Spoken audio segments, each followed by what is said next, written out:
L'histoire commence dans un sanctuaire de la faune situé à Guayabamba, en Équateur, un lieu où chaque jour réserve des miracles, mais aussi des épreuves. Ce matin-là, le personnel du refuge découvrit une situation qui leur brisa le cœur. 3 lionceaux venaient d'être abandonnés par leur mère.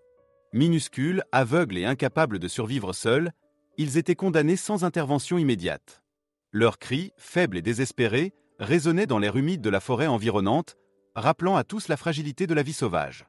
Les soigneurs se penchèrent sur eux, conscients que chaque minute comptait. Sans chaleur maternelle ni lait, ces petites créatures n'avaient aucune chance. C'est alors qu'un rayon d'espoir apparut sous la forme la plus inattendue. Dans un enclos voisin vivait Camilla, une grande chienne berger allemand au pelage doré, douce et protectrice. Elle avait récemment donné naissance à une portée de chiots vigoureux. Son corps débordait encore de lait, et son instinct maternel était plus fort que jamais. Les soigneurs, partagés entre prudence et désespoir, eurent une idée audacieuse, tenter de présenter les lionceaux à Camilla. La logique disait qu'une chienne ne pouvait pas accepter des félins, surtout des prédateurs appelés à devenir redoutables. Pourtant, parfois, la nature aime déjouer les règles. La scène qui suivit bouleversa tous les témoins. Camilla s'approcha lentement des petits, les renifla avec attention, puis, sans aucune hésitation, commença à les lécher avec tendresse, comme pour effacer la douleur de leur abandon. Dans ce geste simple et pur, elle prit une décision qui allait changer à jamais le destin de ces 3 lionceaux. Elle les accueillait comme ses enfants. Les soigneurs, ébahis, virent les lionceaux ramper maladroitement jusqu'à sa chaleur, se blottir contre son ventre et téter avidement. Aux côtés de ces chiots, ils trouvèrent leur place comme si cela avait toujours été écrit. À partir de ce jour, une nouvelle famille naquit au sanctuaire. Camilla partagea son lait, sa chaleur et surtout son amour sans condition. Chaque nuit, elle veillait sur l'ensemble de sa progéniture, mélange improbable de chiots joueurs et de lionceaux fragiles. Les soigneurs savaient que cette union défiait toutes les lois de la biologie, mais ils ne pouvaient nier la force de ce lien.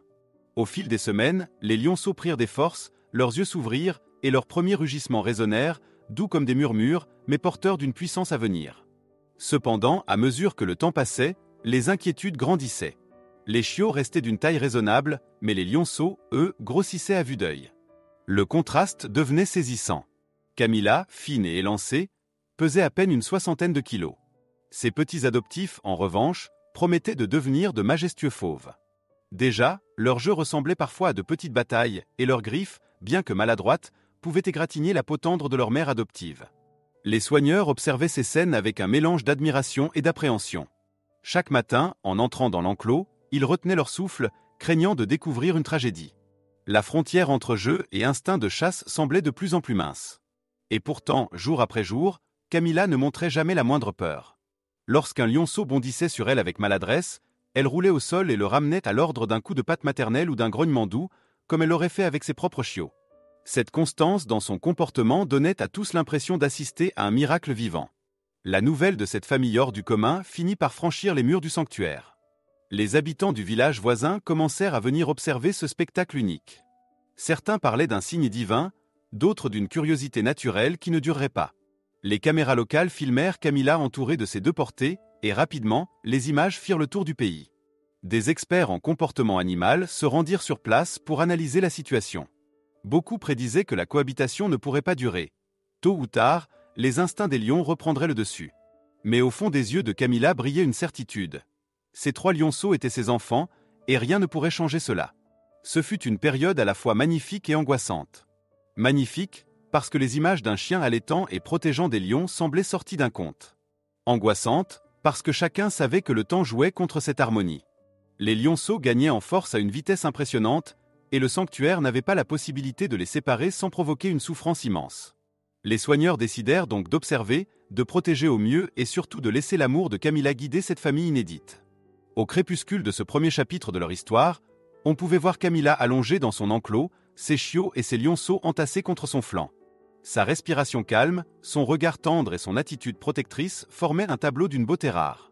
Personne ne pouvait prédire combien de temps cette aventure durerait, mais tous comprenaient déjà qu'il assistait à quelque chose d'exceptionnel.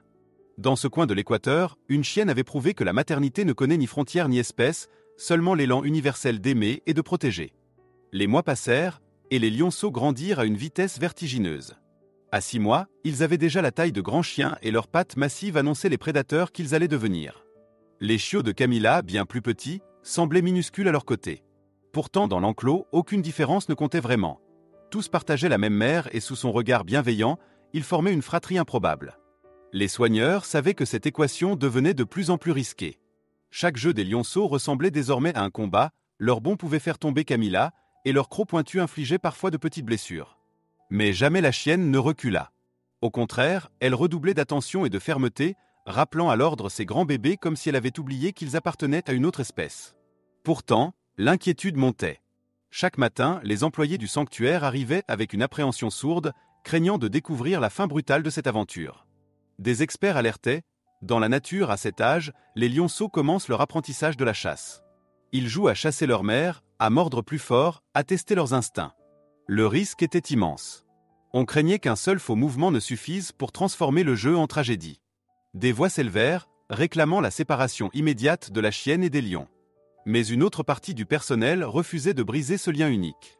Tant que Camilla montrait de la confiance et que les lionceaux l'acceptaient comme figure maternelle, pourquoi leur enlever cette chance d'une famille hors du commun? La tension atteignit son apogée un après-midi d'orage. Les nuages noirs s'amoncelaient au-dessus de Guayabamba, et le grondement du tonnerre résonnait au loin. Dans l'enclos, les lionceaux tournaient en rond, excités par l'électricité dans l'air. L'un d'eux, le plus grand mâle, semblait particulièrement nerveux. Sa queue fouettait le sol, ses yeux dorés fixaient Camilla avec une intensité inhabituelle. Les soigneurs, postés derrière les grilles, retenaient leur souffle. Était-ce le moment que tous redoutaient? Le lionceau s'accroupit, muscles tendus, prêt à bondir. Son regard avait perdu la douceur de l'enfance, et pendant une seconde glaciale, il n'eut plus qu'un fauve face à une chienne. Puis il sauta.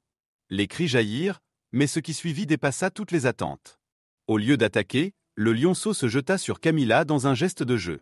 Sa masse imposante l'écrasa presque, mais il se mit à frotter son museau contre le sien, à lécher ses oreilles avec une tendresse qui fit fondre les cœurs. Les deux autres lionceaux accoururent, et tous se roulèrent au sol avec leur mère adoptive dans une étreinte désordonnée et bouleversante. Ce moment, filmé par une caméra locale, fit le tour du pays en quelques heures. On parla de miracle, d'une preuve vivante que l'amour pouvait transcender les instincts les plus puissants. À partir de ce jour, la renommée de Camilla et de ses lionceaux franchit les frontières de l'Équateur. Des journalistes vinrent du monde entier, des documentaristes installèrent leurs caméras dans le sanctuaire. L'histoire d'une chienne élevant 3 lions devint un symbole d'espoir et d'humanité. Les experts, partagés entre admiration et perplexité, commencèrent à étudier sérieusement ce phénomène. Comment expliquer qu'une relation aussi fragile, basée sur la confiance et l'instinct, ait pu résister à l'éveil de la prédation?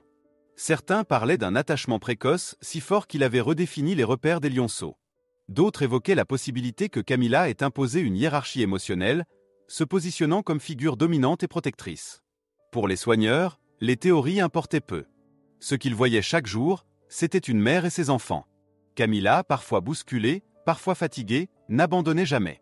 Lorsqu'un lionceau s'excitait trop, elle posait doucement sa patte sur lui et le calmait d'un regard. Lorsqu'ils se disputaient leur nourriture, elle s'interposait avec une autorité tranquille. Sa patience semblait inépuisable. Et malgré les prédictions sombres, aucune violence n'éclata jamais. 2 ans passèrent. Les lionceaux devinrent de majestueux jeunes lions, déjà redoutables par leur force et leur taille. Pourtant, rien n'avait changé dans leur comportement envers Camilla. Ils la respectaient, la suivaient, et cherchaient encore sa présence comme des petits. Quand ils se blessaient en jouant, c'était vers elle qu'ils revenaient, cherchant ses léchouilles réconfortantes. Quand ils s'allongeaient pour se reposer, ils se tassaient contre son flanc, comme au premier jour. Camilla, elle, avait blanchi autour du museau, mais son regard restait celui d'une mère comblée. La rumeur de ce miracle attira des chercheurs venus de toute l'Amérique du Sud. Ils voulaient comprendre comment une relation aussi improbable pouvait durer. Mais pour les visiteurs du sanctuaire, ce qui comptait, ce n'était pas la science. C'était l'émotion brute de voir une chienne entourée de 3 lions adultes qui la traitaient encore comme leur mère. L'image, irréelle et magnifique, bouleversait tous ceux qui la découvraient. Et pourtant, derrière la beauté de cette histoire, un doute persistait. Les lions, désormais adultes, pouvaient à tout moment redevenir esclaves de leurs instincts. La moindre provocation, la moindre erreur pouvait transformer la tendresse en drame. Le personnel le savait, mais choisissait de continuer à croire en Camilla. Car si cette chienne avait su défier la logique de la nature, peut-être avait-elle aussi le pouvoir de la réinventer. Aujourd'hui, le sanctuaire de Guayabamba est devenu un lieu de curiosité scientifique autant qu'un symbole d'espoir. Les visiteurs affluent du monde entier pour apercevoir la scène improbable, une vieille chienne berger allemand, au museau désormais grisonnant, entourée de 3 lions adultes à la crinière flamboyante. Là où tant d'experts avaient annoncé une fin tragique, on ne trouve qu'une famille soudée par un lien indestructible. Camilla n'a jamais cessé d'être leur mère, et malgré leur puissance colossale, les lions n'ont jamais oublié celle qui leur avait offert chaleur et protection quand ils n'étaient que des bébés abandonnés. Leur quotidien est rythmé par des gestes simples, mais chacun d'eux témoigne de la force de ce lien. Au lever du soleil, on aperçoit souvent les 3 fauves allongés autour de Camilla, comme pour former un cercle de protection inversé. Quand ils jouent entre eux et que l'excitation monte, il suffit d'un grognement doux de leur mère adoptive pour qu'ils se calment aussitôt, obéissant comme des chiots. Même au moment des repas, alors que la nourriture pourrait attiser leur instinct de domination, ils attendent que Camilla s'approche avant de toucher à leur ration. Cette discipline, fruit d'années d'un amour constant, étonne chaque observateur. Les chercheurs qui viennent étudier cette famille insolite multiplient les hypothèses. Certains affirment que l'attachement précoce a façonné le cerveau des lions, leur donnant une perception modifiée de la hiérarchie et des liens sociaux. D'autres pensent que l'instinct maternel de Camilla, renforcé par son expérience avec ses chiots, a créé une bulle émotionnelle assez forte pour surpasser les codes de la nature.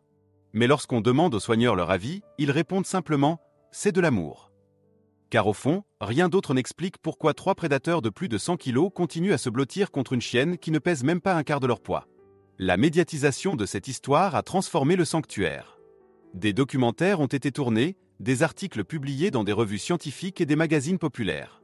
Camilla est devenue une sorte d'icône nationale. Des enfants viennent avec leurs parents, les yeux brillants, et repartent avec la conviction que la compassion n'a pas de limite. Certains enseignants utilisent même l'exemple de Camilla dans leurs cours, comme une leçon de tolérance et d'altruisme. Ce qui avait commencé comme une tentative désespérée pour sauver 3 lionceaux est devenu un message universel. Les frontières que nous croyons infranchissables ne tiennent pas face à l'amour. Mais la vie dans le sanctuaire n'est pas toujours facile. Les lions devenus adultes ont des besoins immenses. De vastes espaces pour se mouvoir, une alimentation adaptée, des soins réguliers. Les soigneurs doivent sans cesse s'adapter pour que l'équilibre perdure. Parfois, la fatigue se lit dans les yeux de Camilla.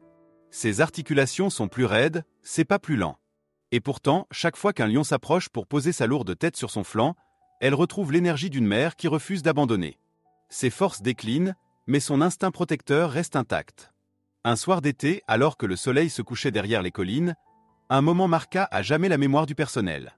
Camilla, épuisée, s'était allongée à l'ombre d'un arbre. Les 3 lions adultes vinrent tour à tour se coucher contre elle, l'enveloppant de leur corps massif. La scène, à la fois tendre et impressionnante, fit monter les larmes aux yeux des soigneurs. Ils comprirent que même lorsque la vieillesse emporterait Camilla, son empreinte resterait gravée dans le cœur de ces fauves pour toujours. Elle avait modelé leur existence, changé leur rapport au monde, et cette influence ne disparaîtrait jamais. Avec le temps, l'histoire de Camilla est devenue plus qu'un récit animalier. Elle s'est muée en parabole pour les hommes. Dans un monde souvent marqué par la peur de la différence et le repli sur soi, une chienne et 3 lions ont montré qu'il est possible de dépasser ses instincts les plus ancrés pour créer un lien basé sur la confiance et la tendresse. Les visiteurs repartent transformés, persuadés que si des espèces si éloignées peuvent s'aimer, alors les humains aussi peuvent réapprendre à tendre la main. Ainsi s'achève cette histoire, non pas par une conclusion dramatique, mais par une promesse. Camilla, la chienne au cœur immense, a prouvé que la maternité ne se limite pas aux frontières du sang ni de l'espèce. Les lions, devenus majestueux et puissants, témoignent chaque jour que l'amour reçu dans la fragilité de l'enfance peut façonner un destin entier. Ensemble, ils incarnent un miracle vivant, une démonstration éclatante que la nature, parfois, choisit l'amour plutôt que la logique.